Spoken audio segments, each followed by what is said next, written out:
Assalamualaikum warahmatullahi wabarakatuh. Halo semuanya, perkenalkan nama saya Syakila Jan Fadila dengan NPM A1G024150.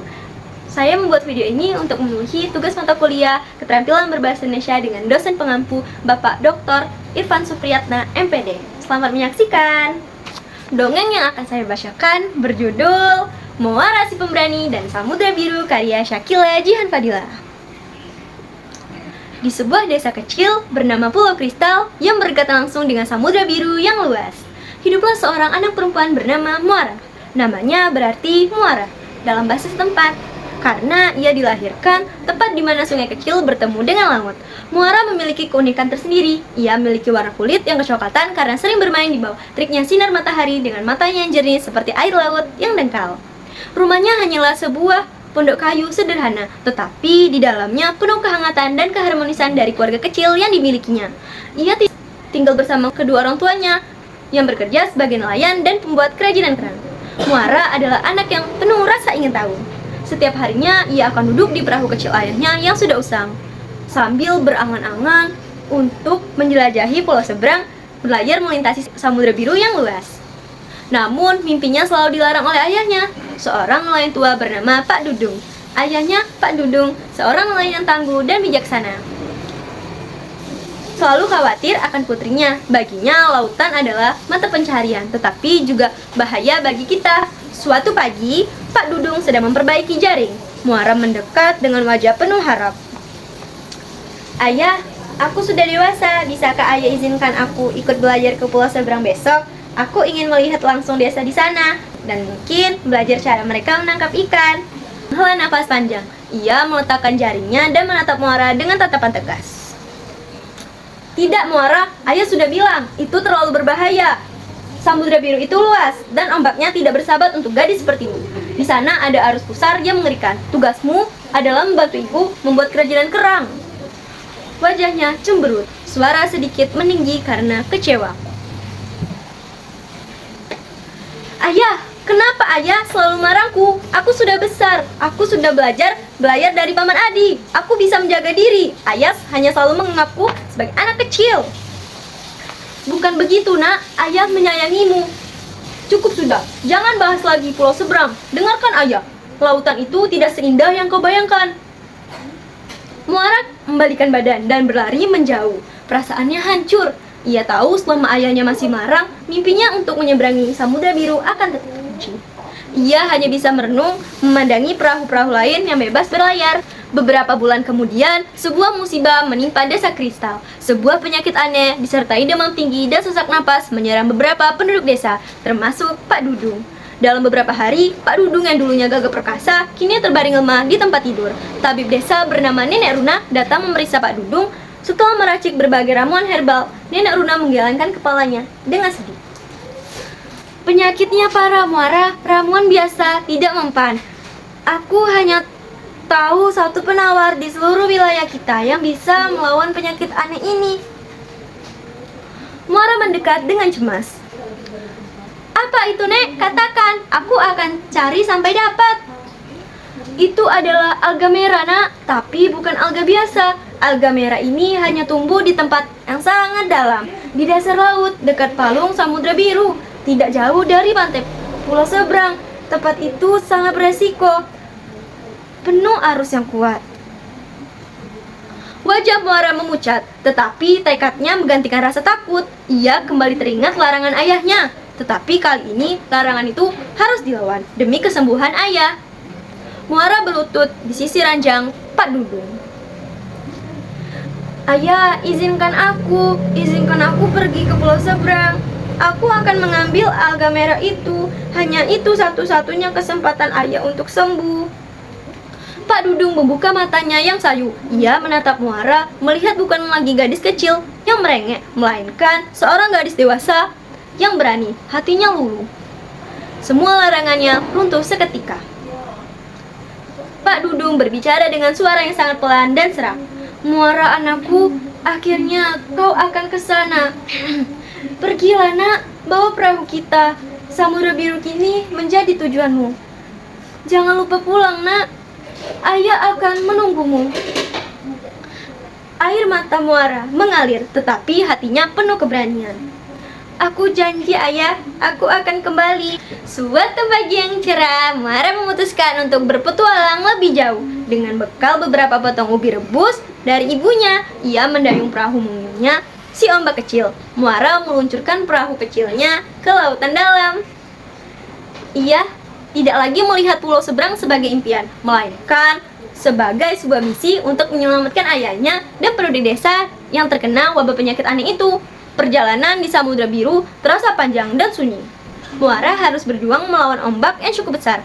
Saat fajar telah tiba, ia sudah mendekati perairan pulau seberang. Muara mulai mencari lokasi palung yang dijelaskan Nenek Runang.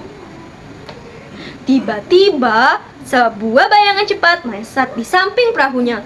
Diikuti air ombak, seekor lumba-lumba berhidung botol dengan senyum lebar muncul di samping perahu. Dia adalah Lumi, lumba-lumba yang dikenal sebagai pemandu yang ramah.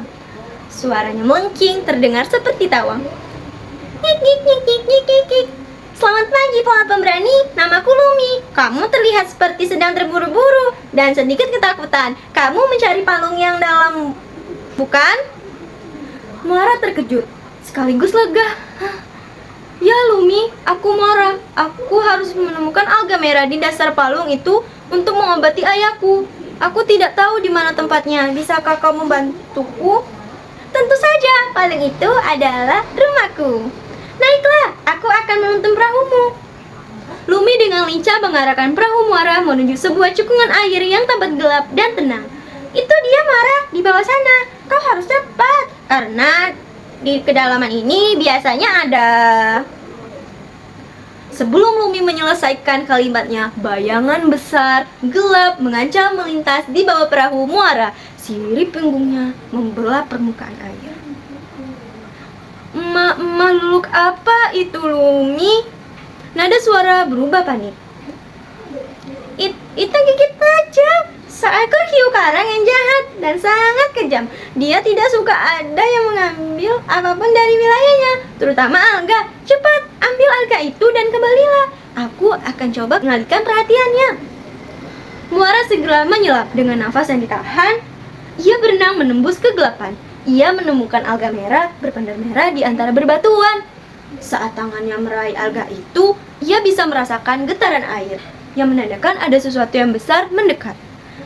Dari balik bayangan muncul lagi gigi tajam. Matanya menatap Muara dengan buas. Suara gemuruh di air.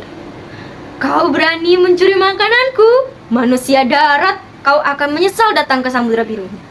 Muara tidak panik. Ia memotong alga secukupnya dan memasukkannya ke dalam kantong kain dan berenang secepat yang ia bisa, menghindari sabetan ekor gigi tajam seperti cambuk. Lumi menanti di permukaan dan segera berteriak. Muara, cepatlah naik.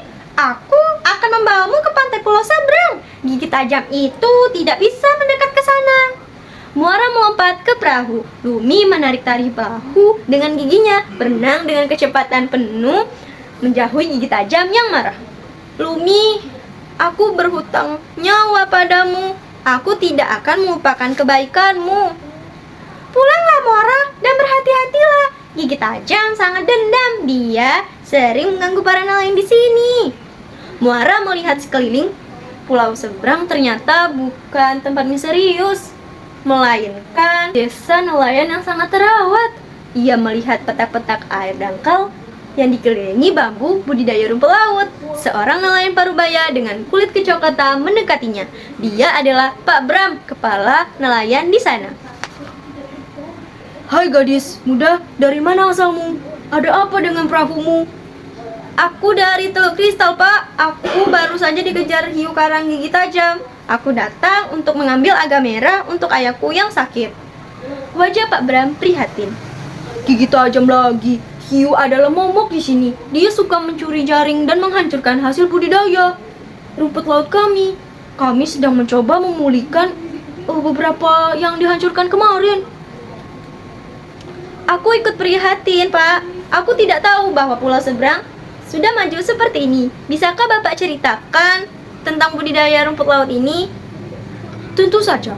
Budidaya ini adalah cara kami hidup berdampingan dengan laut. Kami menjaga terumbu karang dan laut memberi kami rumput laut terbaik, tapi gigi tajam selalu mengacaukan semuanya. Muara menceritakan kembali pertemuannya dengan gigi tajam di Palung. Tiba-tiba terdengar teriakan dari jauh. Seorang nelayan berteriak, "Hei, gigi tajam kembali! Dia menyerang jaring kami di teluk sana."